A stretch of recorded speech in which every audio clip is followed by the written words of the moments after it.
नमस्कार दोस्तों, मैं संतोष पटेल स्वागत करता हूं आपके अपने YouTube चैनल डिजिटल भंडार पर। आज की वीडियो में हम CPCT एग्जाम मार्च 2024 के लिए कंप्यूटर के इम्पोर्टेंट क्वेश्चंस को समझने वाले हैं। यह हमारा CPCT एग्जाम मार्च 2024 के लिए पार्ट नंबर 7 है। इस वीडियो में हम CPCT एग्जाम के लिए कंप्यूटर से संबंधित 20 इम्पोर्टेंट क्वेश्चंस को समझने वाले हैं। यह सभी वही क्वेश्चन हैं जो पहले भी CPCT एग्जाम में पूछे जा चुके हैं। जब हम एक क्वेश्चन को समझते हैं तो उससे संबंधित हमें कई प्रकार के और भी क्वेश्चन तैयार करने मिलते हैं। आप सभी क्वेश्चंस को नोट जरूर करें, क्योंकि पेपर में एक क्वेश्चन से संबंधित कई प्रकार के और भी क्वेश्चन बन सकते हैं। चलिए शुरुआत करते हैं आज की इस वीडियो का। देखते हैं आज का हमारा पहला क्वेश्चन क्या है। पहला क्वेश्चन हमसे पूछा गया है, लाउड स्पीकर और माइक्रोफोन क्या हैं? लाउड स्पीकर और माइक्रोफोन क्या हैं? पहला क्वेश्चन हमसे पूछा गया है कि जो लाउड स्पीकर होता है और माइक्रोफोन होता है, यह क्या होता है? माइक्रोफोन मतलब माइक, माइक्रोफोन मतलब माइक, जो कि एक इनपुट डिवाइस होती है जो हमें साउंड को या ऑडियो को इनपुट करने की सुविधा प्रदान करती है। जबकि लाउड स्पीकर मतलब स्पीकर, जो कि एक आउटपुट डिवाइस होती है जो कि हमें ऑडियो डेटा आउटपुट के रूप में प्रदान करता है। माइक्रोफोन मतलब माइक, जो कि एक इनपुट डिवाइस है, जबकि स्पीकर एक आउटपुट डिवाइस है। जो लाउड स्पीकर और माइक्रोफोन होते हैं वह कहलाते हैं ट्रांसड्यूसर। ट्रांसड्यूसर ट्रांसड्यूसर मतलब ऐसी डिवाइस जो एक प्रकार के सिग्नल को किसी दूसरे प्रकार के सिग्नल में बदल देती है, उसे बोला जाता है ट्रांसड्यूसर। जो लाउड स्पीकर और माइक्रोफोन है, यह दोनों ही ट्रांसड्यूसर होते हैं। जो माइक होता है, माइक वह वाइब्रेशन को इनपुट के रूप में लेता है और उसे ऑडियो में बदल देता है। मतलब साउंड को इनपुट के रूप में लेता है और ऑडियो में बदल देता है। जबकि लाउड स्पीकर ऑडियो को इनपुट के रूप में लेता है और साउंड में बदल देता है। एक ऐसी डिवाइस जो एक प्रकार के सिग्नल को दूसरे प्रकार के सिग्नल में बदलती है, उसे बोला जाता है ट्रांसड्यूसर। तो इस क्वेश्चन का आंसर हो जाएगा option number B, loud speaker और माइक्रोफोन ट्रांसड्यूसर होते हैं। देखते हैं हमारे नेक्स्ट क्वेश्चन को।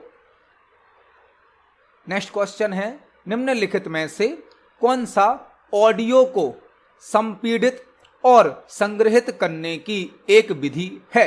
निम्नलिखित में से कौन सा ऑडियो को संपीड़ित और संग्रहित करने की एक विधि है? Which of the following is a method to compress and store audio? हमें यहां पर 4 ऑप्शन दिए गए हैं और हमसे पूछा गया है इनमें से कौन सी एक ऐसी मेथड है जिसका यूज ऑडियो को कंप्रेस करने के लिए और स्टोर करने के लिए किया जाता है। ऑडियो मतलब कोई भी वॉइस डेटा, ऑडियो मतलब वॉइस डेटा, कोई सॉन्ग, कोई म्यूजिक, उसे बोला जाता है ऑडियो। ऑडियो को कंप्रेस, कंप्रेस मतलब उसकी साइज को कम कर देना, और स्टोर मतलब उसे सेव करना, रखना। इसके लिए किस मेथड का यूज किया जाता है? आपने सुना होगा MP3 म्यूजिक। MP3 म्यूजिक, जो MP3 फॉर्मेट है, इसका यूज साउंड को कंप्रेस करने के लिए और स्टोर करने के लिए किया जाता है। मतलब इस क्वेश्चन का आंसर क्या होगा? ऑप्शन नंबर ए, MP3 म्यूजिक होते हैं, MP3 सॉन्ग्स होते हैं। मतलब ऑडियो को कंप्रेस और स्टोर करने के लिए MP3 फॉर्मेट का यूज किया जाता है। इस क्वेश्चन का आंसर हो जाएगा ऑप्शन नंबर ए, MP3 फॉर्मेट। देखते हैं हमारे नेक्स्ट क्वेश्चन को। नेक्स्ट क्वेश्चन है, निम्न में से कौन सा डिस्प्ले क्षेत्र है जहां से आप विंडोज XP में काम करना शुरू करते हैं? निम्नलिखित में से कौन सा डिस्प्ले क्षेत्र है, मतलब वर्किंग एरिया है, जहां से आप विंडोज XP में काम करना शुरू करते हैं? यह क्वेश्चन विंडोज से संबंधित है। विंडोज से, विंडोज क्या है? विंडोज एक ऑपरेटिंग सिस्टम है जिसे माइक्रोसॉफ्ट कंपनी के द्वारा बनाया गया है। विंडोज के कई वर्जन अवेलेबल हैं, जैसे कि Windows XP, Windows 7, Windows 8, Windows 10, Windows 11, कई वर्जन्स अवेलेबल हैं विंडोज ऑपरेटिंग सिस्टम के। विंडोज XP भी विंडोज ऑपरेटिंग सिस्टम का एक वर्जन है। विंडोज XP में एक्सपी का फुल फॉर्म होता है एक्सपीरियंस। एक्सपीरियंस हमसे पूछा गया है निम्न में से कौन सा डिस्प्ले क्षेत्र है जहां से आप विंडोज एक्सपी में काम करना शुरू करते हैं। डिस्प्ले क्षेत्र की बात हो रही है। डिस्प्ले क्षेत्र जहां से हमारा वर्क स्टार्ट होता है उसे कहा जाता है डेस्कटॉप। डेस्कटॉप डेस्कटॉप हमारे कंप्यूटर सिस्टम की एक स्क्रीन होती है जहां पर हमें icon, start button, task bar show किए जाते हैं। जब हमारा कंप्यूटर ऑन हो जाता है, कंप्यूटर सिस्टम ऑन होने के बाद जो पहली स्क्रीन हमें दिखाई जाती है वह कहलाती है डेस्कटॉप। डेस्कटॉप पर वॉलपेपर होता है, आइकन होते हैं, टास्क बार होता है, स्टार्ट बटन होता है। डेस्कटॉप से हम अपने वर्क को स्टार्ट कर सकते हैं। तो इस क्वेश्चन का आंसर होगा ऑप्शन नंबर सी, डेस्कटॉप। देखते हैं हमारे नेक्स्ट क्वेश्चन को। नेक्स्ट क्वेश्चन है रैंडम एक्सेस मेमोरी मतलब रैम क्या है। रैंडम एक्सेस मेमोरी मतलब कि रैम क्या है। एक क्वेश्चन हमसे पूछा गया है कि रैम क्या है। RAM volatile memory, read only memory, non volatile memory या राइट ओनली मेमोरी। रैम का फुल फॉर्म क्या होता है?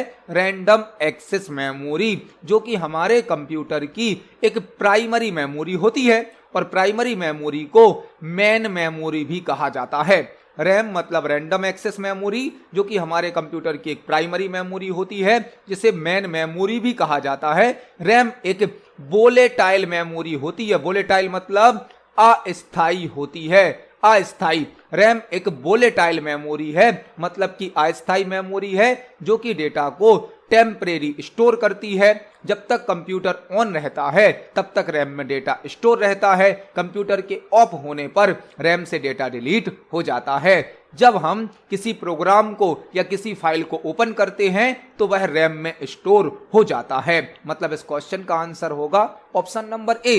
रैम रैंडम एक्सेस मेमोरी एक वोलेटाइल मेमोरी होती है। इस क्वेश्चन का आंसर हो जाएगा option number A, volatile memory. देखते हैं हमारे नेक्स्ट क्वेश्चन को। नेक्स्ट क्वेश्चन है कंप्यूटर स्क्रीन पर लंबाई की प्रति यूनिट पिक्सल की संख्या को ब्लैंक कहा जाता है। कंप्यूटर स्क्रीन पर लंबाई की प्रति यूनिट पिक्सल की संख्या को ब्लैंक कहा जाता है। यह क्वेश्चन कंप्यूटर स्क्रीन से पूछा गया है। कंप्यूटर स्क्रीन मतलब मॉनिटर से पूछा गया है। मॉनिटर क्या है? मॉनिटर एक आउटपुट डिवाइस है जो कि हमें सॉफ्ट कॉपी आउटपुट प्रदान करती है। मॉनिटर एक आउटपुट डिवाइस है जो हमें सॉफ्ट कॉपी आउटपुट प्रदान करती है। मॉनिटर पर शो होने वाले आउटपुट को सॉफ्ट कॉपी आउटपुट कहा जाता है, डिजिटल आउटपुट कहा जाता है। मॉनिटर पर या स्क्रीन पर जब भी कोई ऑब्जेक्ट शो किया जाता है तो वह ऑब्जेक्ट डॉट से मिलकर बना होता है। डॉट से, डॉट को कहा जाता है पिक्सल। जब भी स्क्रीन पर कोई ऑब्जेक्ट शो किया जाता है तो वह मल्टीपल डॉट से मिलकर बना होता है। डॉट को कहा जाता है पिक्सल। पिक्सल के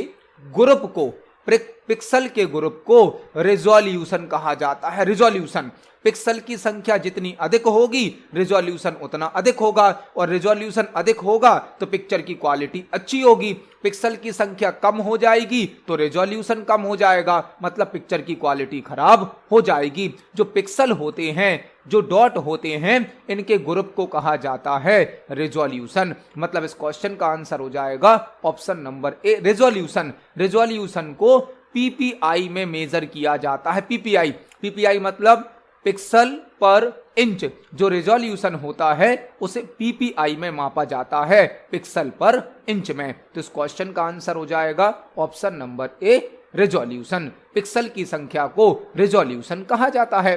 देखते हैं हमारे नेक्स्ट क्वेश्चन को। नेक्स्ट क्वेश्चन है ऑपरेटिंग सिस्टम की सेवाओं को ब्लैंक द्वारा प्रदत्त इंटरफेस की मदद लेकर एक्सेस किया जा सकता है। ऑपरेटिंग सिस्टम की सेवाओं मतलब सर्विसेज को ब्लैंक द्वारा प्रदत्त मतलब प्रोवाइड की गई इंटरफेस की मदद लेकर एक्सेस किया जा सकता है। एक ऑपरेटिंग सिस्टम का क्वेश्चन पूछा गया है।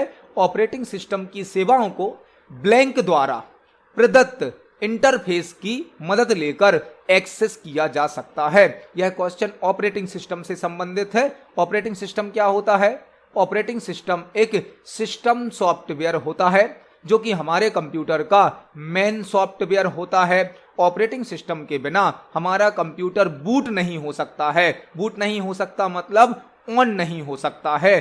कंप्यूटर को बूट करने के लिए ऑपरेटिंग सिस्टम का होना आवश्यक होता है। कई प्रकार के ऑपरेटिंग सिस्टम होते हैं जैसे कि विंडोज, लाइनेक्स, मैक, एंड्रॉयड, यह सभी ऑपरेटिंग सिस्टम हैं। ऑपरेटिंग सिस्टम की जो भी सर्विस होती हैं वह यूजर को प्रोवाइड करने के लिए सिस्टम कॉल्स का यूज किया जाता है। सिस्टम कॉल्स का मतलब ऑपरेटिंग सिस्टम की कोई भी सर्विस यदि हमें यूज करनी है तो हम किसके द्वारा करेंगे? सिस्टम कॉल्स के द्वारा। सिस्टम कॉल कुछ फंक्शन होते हैं जो ऑपरेटिंग सिस्टम की सर्विस यूजर को उपलब्ध कराते हैं। तो इस क्वेश्चन का आंसर हो जाएगा option number B. Operating system की सर्विस या सेवाओं को सिस्टम कॉल के द्वारा एक्सेस किया जाता है। देखते हैं हमारे नेक्स्ट क्वेश्चन को। नेक्स्ट क्वेश्चन है, निम्नलिखित में से कौन सा मल्टीपल नेटवर्क ग्राफिक्स का फाइल एक्सटेंशन है? निम्नलिखित में से कौन सा मल्टीपल नेटवर्क ग्राफिक्स का फाइल एक्सटेंशन है? यह क्वेश्चन फाइल एक्सटेंशन से संबंधित है जिसे हम फाइल फॉर्मेट भी कहते हैं। फाइल फॉर्मेट या एक्सटेंशन फाइल के प्रकार को, फाइल के टाइप को रिप्रेजेंट करता है। हमसे पूछा गया है निम्नलिखित में से कौन सा मल्टीपल नेटवर्क ग्राफिक्स का फाइल एक्सटेंशन है? मल्टीपल नेटवर्क ग्राफिक्स आप देख सकते हैं चारों ऑप्शन में से यदि आप सभी ऑप्शन को देखें तो आपको मल्टीपल नेटवर्क ग्राफिक्स को चेक करना है। मल्टीपल नेटवर्क ग्राफिक्स .mng जो एक्सटेंशन है, जो फाइल फॉर्मेट है, वह मल्टीपल नेटवर्क ग्राफिक्स के लिए यूज किया जाता है। तो इस क्वेश्चन का आंसर हो जाएगा ऑप्शन नंबर डी .mng। देखते हैं हमारे नेक्स्ट क्वेश्चन को। नेक्स्ट क्वेश्चन है, विंडोज ओएस मतलब ऑपरेटिंग सिस्टम में डिवाइस ड्राइव फाइल का फाइल एक्सटेंशन क्या है? विंडोज ओएस मतलब ऑपरेटिंग सिस्टम में डिवाइस ड्राइव फाइल का फाइल एक्सटेंशन क्या है? यह क्वेश्चन भी विंडोज ऑपरेटिंग सिस्टम से पूछा गया है। विंडोज ऑपरेटिंग सिस्टम में कोई डिवाइस का जो ड्राइवर फाइल होता है उसका फाइल एक्सटेंशन क्या होता है? जो भी हार्डवेयर डिवाइस होती हैं, हार्डवेयर डिवाइस जैसे कि प्रिंटर, स्कैनर, मोडेम, ये हैं तो हार्डवेयर डिवाइस, लेकिन इनको कंट्रोल करने के लिए और ऑपरेट करने के लिए हमें इनका सॉफ्टवेयर भी यूज करना होता है। हार्डवेयर डिवाइस के जो सॉफ्टवेयर होते हैं इन्हें बोला जाता है डिवाइस ड्राइवर। किसी हार्डवेयर डिवाइस को कंट्रोल करने के लिए, ऑपरेट करने के लिए जिस सॉफ्टवेयर का यूज किया जाता है उसे कहा जाता है device driver. Device driver file का एक्सटेंशन हमसे पूछा गया है जो कि होता है .drb।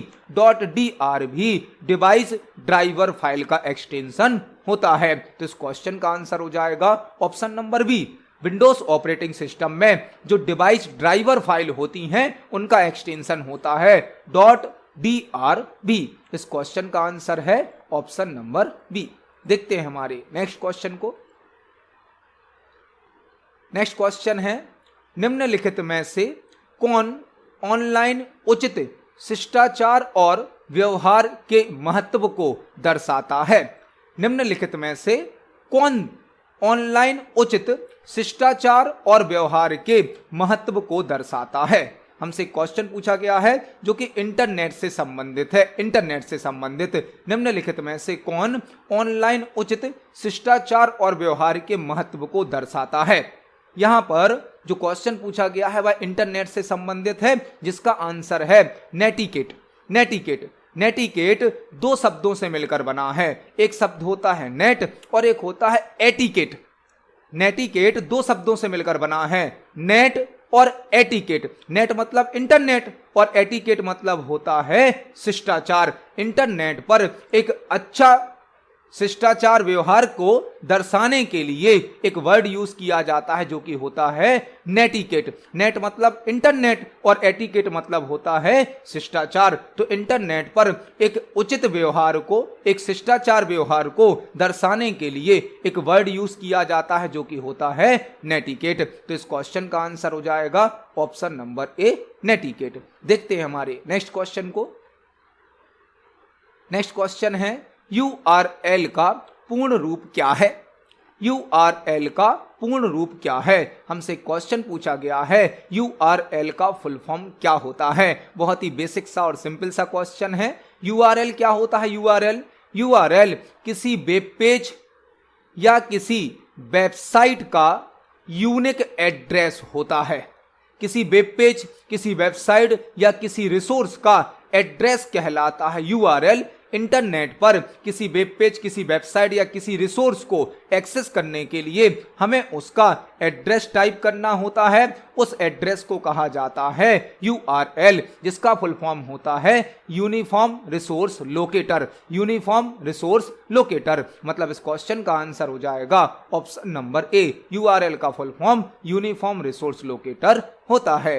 देखते हैं हमारे नेक्स्ट क्वेश्चन को।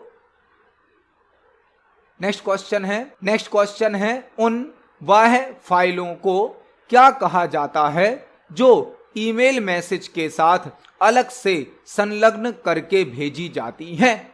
उन वह फाइलों को क्या कहा जाता है जो ईमेल मैसेज के साथ अलग से संलग्न करके भेजी जाती हैं? यह क्वेश्चन ईमेल से संबंधित है। जब आप कोई ईमेल भेजते हैं और आप उस ईमेल मैसेज में यदि कोई वाह मतलब एक्सटर्नल फाइल अटैच करते हैं, एक्सटर्नल फाइल अटैच करते हैं मतलब अटैचमेंट। जब आप किसी को कोई ईमेल भेज रहे हैं, उस ईमेल में यदि आपको कोई फाइल भी ऐड करके भेजनी है, एक्सटर्नल फाइल जैसे MS वर्ड की कोई फाइल, एक्सेल की कोई फाइल, कोई इमेज, तो उसे क्या कहा जाता है? अटैचमेंट। जब हम ईमेल सेंड करते हैं और ईमेल के साथ यदि हमें कोई फाइल भी भेजनी होती है तो उसके लिए हम अटैचमेंट्स का यूज करते हैं। ईमेल का फुल फॉर्म होता है इलेक्ट्रॉनिक मेल और ईमेल के साथ जो एक्सटर्नल फाइल अटैच की जाती हैं, जोड़ी जाती हैं, उन्हें कहा जाता है अटैचमेंट्स। मतलब इस क्वेश्चन का आंसर हो जाएगा ऑप्शन नंबर ए, अटैचमेंट्स। देखते हैं हमारे नेक्स्ट क्वेश्चन को। नेक्स्ट क्वेश्चन है विशेष रूप से कॉन्फ़िगर किए गए किसी FTP सर्वर से आपके कंप्यूटर पर किसी इंफॉर्मेशन को कॉपी करने की प्रक्रिया क्या कहलाती है? विशेष रूप से कॉन्फ़िगर किए गए किसी FTP सर्वर से आपके कंप्यूटर पर किसी इंफॉर्मेशन को कॉपी करने की प्रक्रिया क्या कहलाती है? यह क्वेश्चन FTP से संबंधित है। यहां पर आपको एक साथ 3-4 क्वेश्चन तैयार करने मिलेंगे। FTP क्या है? FTP एक प्रोटोकॉल होता है।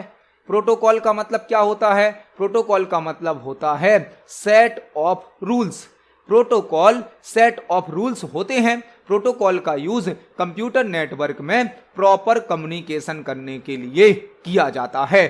FTP एक प्रोटोकॉल है जिसका फुल फॉर्म होता है file transfer protocol. File transfer protocol. FTP एक प्रोटोकॉल है जिसका फुल फॉर्म होता है फाइल ट्रांसफर प्रोटोकॉल। FTP का यूज नेटवर्क में किसी फाइल को ट्रांसफर करने के लिए किया जाता है। यदि हमें एक कंप्यूटर से किसी दूसरे कंप्यूटर पर फाइल को भेजना है तो हम FTP का यूज करते हैं। हमसे क्वेश्चन पूछा गया है विशेष रूप से कॉन्फ़िगर किए गए किसी FTP सर्वर से आपके कंप्यूटर पर किसी इंफॉर्मेशन को कॉपी करने की प्रक्रिया क्या कहलाती है? यहां पर आपको 2 क्वेश्चन और तैयार करने हैं। जो हमारा कंप्यूटर होता है, यूजर का कंप्यूटर होता है, इसे कहा जाता है क्लाइंट कंप्यूटर या लोकल कंप्यूटर। और एक ऐसा कंप्यूटर जिस पर फाइल रखी होती है जो सर्वर कहलाता है या फिर होस्ट कहलाता है। ऐसा कंप्यूटर जिस पर डेटा रखा हुआ है उसे हम सर्वर या होस्ट कहते हैं और जो कंप्यूटर हमारे पास है उसे क्लाइंट या लोकल कंप्यूटर कहा जाता है। जब हम क्लाइंट कंप्यूटर की किसी फाइल को सर्वर पर ट्रांसफर करते हैं तो उसे कहा जाता है फाइल को अपलोड करना। और जब हम सर्वर या होस्ट की किसी फाइल को क्लाइंट कंप्यूटर पर लाते हैं तो उसे कहा जाता है फाइल को डाउनलोड करना। मतलब एफटीपी सर्वर से आपके कंप्यूटर पर किसी इंफॉर्मेशन को कॉपी करना क्या कहलाएगा? डाउनलोडिंग कहलाएगा। जबकि आपके कंप्यूटर से किसी फाइल को सर्वर पे कॉपी करना क्या कहलाता? अपलोड कहलाता। तो इस क्वेश्चन का आंसर हो जाएगा ऑप्शन नंबर ए, डाउनलोडिंग। सर्वर से आपके कंप्यूटर पर किसी इंफॉर्मेशन को कॉपी करने की प्रक्रिया डाउनलोडिंग कहलाती है। देखते हैं हमारे नेक्स्ट क्वेश्चन को। नेक्स्ट क्वेश्चन है, एमएस वर्ड डॉक्यूमेंट में नया टेक्स्ट लिखते समय निम्न में से कौन सा मोड ऑन होने पर मौजूदा टेक्स्ट दाईं ओर नहीं हटता है? एमएस वर्ड डॉक्यूमेंट में नया टेक्स्ट लिखते समय निम्न में से कौन सा मोड ऑन होने पर मौजूदा टेक्स्ट दाईं ओर नहीं हटता है? यह क्वेश्चन एमएस वर्ड से पूछा गया है। इस क्वेश्चन को हमें प्रैक्टिकली समझना होगा। चलते हैं एमएस वर्ड पर। यह हमारा एमएस वर्ड सॉफ्टवेयर है। एमएस वर्ड सॉफ्टवेयर में जब आप कोई टेक्स्ट टाइप करते हैं, फॉर एग्जाम्पल हमने यहां पर अभी लिखा दमहो, हमने यहां पर एक शब्द लिखा है दमहो। अब यदि हमारा कर्सर दमहो शब्द के लेफ्ट साइड में है, लेफ्ट साइड में, और यहां पर हम कोई दूसरा शब्द लिखते हैं, जैसे कि हमने लिखा डिजिटल भंडार, तो आप देख सकते हैं दमहो के बाद हमने कर्सर को आगे रखा और फिर क्या लिखा? डिजिटल भंडार। तो दमो जो लिखा था वह राइट साइड में हट गया, खिसक गया, क्योंकि उसके आगे लेफ्ट साइड में टेक्स्ट को लिखा गया है। जब हम एमएस वर्ड में नॉर्मल टाइपिंग करते हैं तो आपने देखा होगा कर्सर के राइट साइड में अब हमारा कर्सर आ गया है बिल्कुल स्टार्टिंग में, बिल्कुल स्टार्टिंग में। अब यदि हम यहां पर लिखें मान लो सीपीसीटी, तो आप देखेंगे जब हमने सीपीसीटी लिखा तो डिजिटल भंडार और दमो राइट साइड पर खिसक गया है, हट गया है। यही हमसे क्वेश्चन में पूछा गया। लेकिन अब यदि हम अपने कीबोर्ड से इंसर्ट की को प्रेस कर दें, इंसर्ट कीबोर्ड में एक की होती है इंसर्ट की, हमने इसको प्रेस कर दिया तो ओवरराइट मोड ऑन हो जाता है, ओवरराइट मोड। अब देखना यदि हम यहां पर कोई टेक्स्ट टाइप करें, फॉर एग्जांपल हम लिखते हैं सीपीसीटी वीडियो, तो आप देखेंगे अब जो टेक्स्ट लिखा जा रहा है उस टेक्स्ट को लिखने पर हमारा जो टेक्स्ट पहले से लिखा था वह राइट साइड पर शिफ्ट नहीं हो रहा, उसी टेक्स्ट को मिटाकर उसके ऊपर नया टेक्स्ट लिखा जा रहा है। जैसे हमने लिखा सीपीसीटी वीडियो बेस्ट चैनल, तो आप देखेंगे जो हमारा टेक्स्ट पहले से लिखा था वह राइट साइड पर शिफ्ट नहीं हो रहा है, उसी को ओवरराइट कर दिया जा रहा है। अब यदि हम फिर से इंसर्ट की को प्रेस करें, ओवरराइट मोड ऑफ हो गया, बंद हो गया। अब यदि हम यहां पर कुछ लिखेंगे तो आप देखेंगे टेक्स्ट राइट साइड पर शिफ्ट होने लगा। मतलब एमएस वर्ड में एक मोड होता है ओवरराइट मोड। ओवरराइट मोड को इंसर्ट की से हम ऑन कर सकते हैं, ऑफ कर सकते हैं। यदि ओवरराइट मोड ऑन हो जाता है तो हमारा जो टेक्स्ट है वह ओवरराइट होने लगता है। ओवरराइट होने लगता मतलब पुराने टेक्स्ट के ऊपर ही नया टेक्स्ट लिख दिया जाता है। और यदि हम ओवरराइट मोड को ऑफ कर दें इंसर्ट की से तो हमारा जो टेक्स्ट पहले से लिखा है वह राइट साइड पर ट्रांसफर हो जाता है।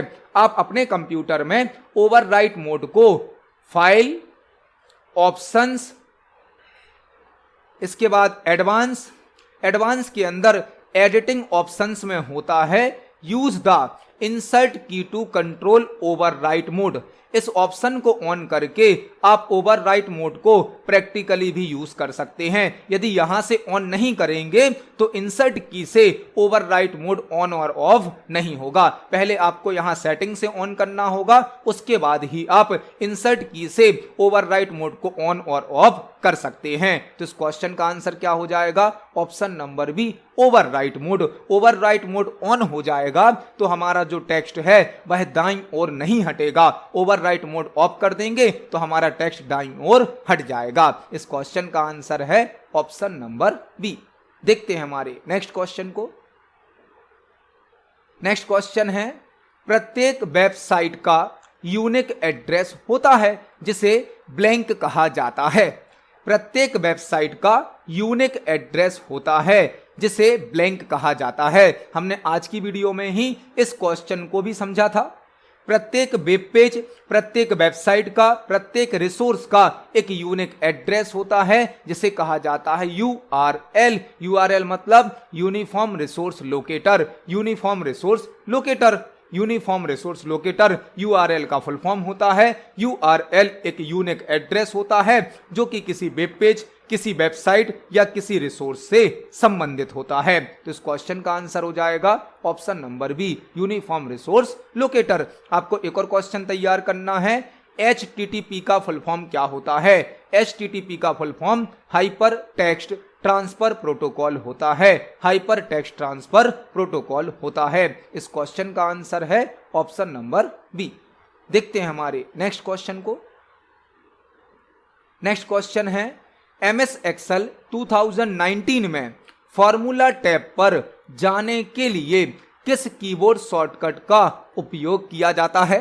MS Excel 2019 में फॉर्मूला टैब पर जाने के लिए किस कीबोर्ड शॉर्टकट का उपयोग किया जाता है? यह क्वेश्चन MS Excel से पूछा गया है। MS Excel में मल्टीपल टैब होते हैं। हर टैब को ओपन करने की एक शॉर्टकट की भी होती है। जो भी टैब को ओपन करने की शॉर्टकट की होती हैं वह ऑल्ट की के साथ वर्क करती हैं। MS वर्ड में, MS एक्सेल में, MS पावर पॉइंट में जितने भी टैब होते हैं सभी टैब को ओपन करने की जो शॉर्टकट की होती हैं वह ऑल्ट की के साथ वर्क करती हैं। हमसे क्वेश्चन पूछा गया है MS एक्सेल 2019 में फॉर्मूला टैब पर जाने के लिए किस कीबोर्ड शॉर्टकट का उपयोग किया जाता है? फॉर्मूला टैब में सभी प्रकार के फॉर्मूला स्टोर होते हैं जिसको हम Alt+M से यूज कर सकते हैं। Alt+M। MS एक्सेल में फॉर्मूला टैब पर जाने के लिए Alt+M शॉर्टकट की का यूज किया जाता है। इसको हम प्रैक्टिकली देख सकते हैं। यह हमारा MS एक्सेल सॉफ्टवेयर है। आप देख सकते हैं अभी हमारा होम टैब ओपन है, होम टैब। अब यदि हमें फॉर्मूला टैब पर जाना है तो हम Alt+M प्रेस करेंगे। Alt+M से हम फॉर्मूला टैब पर आ जाते हैं। Alt+M। हर टैब की अपनी शॉर्टकट की है।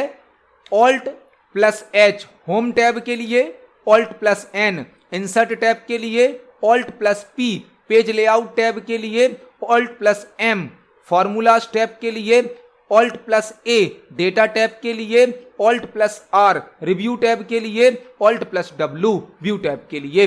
हर टैब की अपनी एक शॉर्टकट की होती है। तो इस क्वेश्चन का आंसर हो जाएगा ऑप्शन नंबर बी, Alt+M। देखते हैं हमारे नेक्स्ट क्वेश्चन को।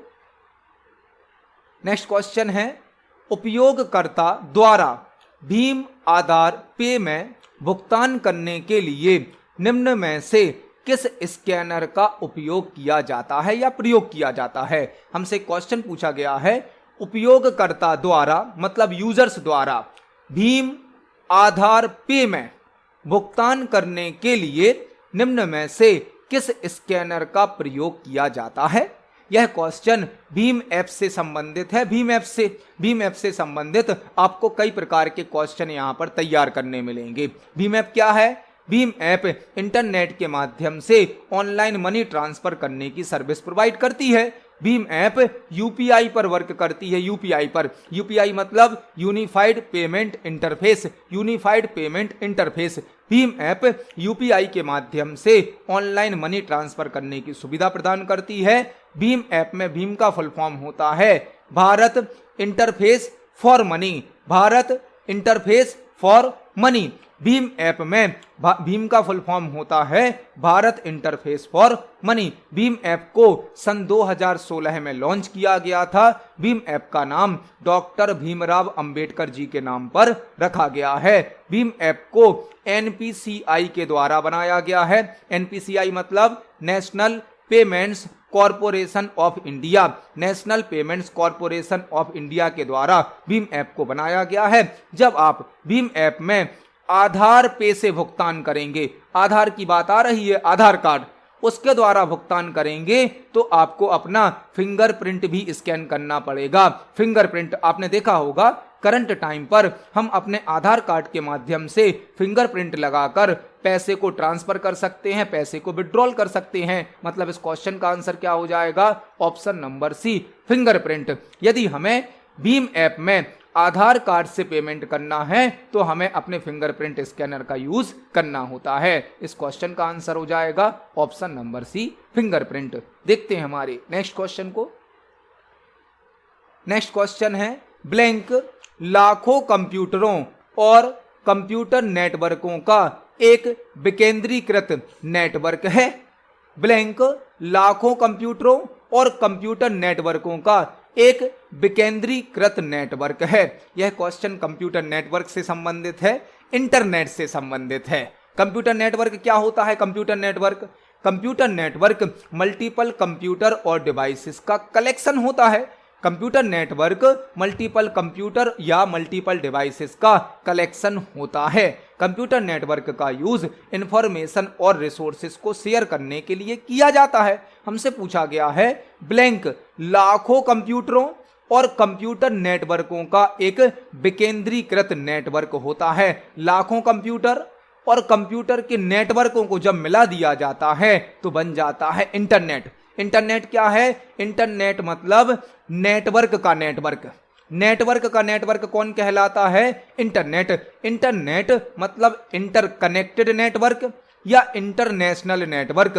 इंटरकनेक्टेड नेटवर्क या इंटरनेशनल नेटवर्क, जिसे नेटवर्क ऑफ नेटवर्क भी कहा जाता है। नेटवर्क का नेटवर्क कहा जाता है, जो कि एक वैन नेटवर्क होता है। वैन मतलब वाइड एरिया नेटवर्क, पूरी दुनिया में फैला हुआ है, एक ग्लोबल नेटवर्क है। इंटरनेट को नेटवर्क ऑफ नेटवर्क या नेटवर्क का नेटवर्क कहा जाता है, जो कि एक वैन नेटवर्क होता है, वाइड एरिया नेटवर्क होता है। इस क्वेश्चन का आंसर है ऑप्शन नंबर ए, इंटरनेट। लैन का फुल फॉर्म क्या होता है? Local area network. मैन का फुल फॉर्म क्या होता है? Metropolitan area network. Metropolitan area network. Intranet क्या होता है? इंट्रानेट एक प्राइवेट नेटवर्क होता है, स्मॉल साइज का नेटवर्क होता है, जबकि इंटरनेट एक पब्लिक नेटवर्क है और यह एक ग्लोबल नेटवर्क है। तो इस क्वेश्चन का आंसर हो जाएगा ऑप्शन नंबर ए, इंटरनेट। देखते हैं हमारे नेक्स्ट क्वेश्चन को।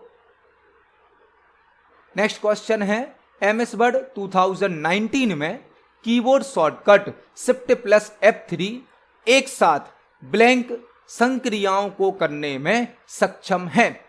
MS वर्ड 2019 में keyboard shortcut shift plus F3 एक साथ ब्लैंक संक्रियाओं को करने में सक्षम है। यह क्वेश्चन MS वर्ड से पूछा गया है और यदि आप हमारे प्रीवियस वीडियोस को देख रहे हैं तो आपको इस क्वेश्चन का आंसर समझ में आ गया होगा।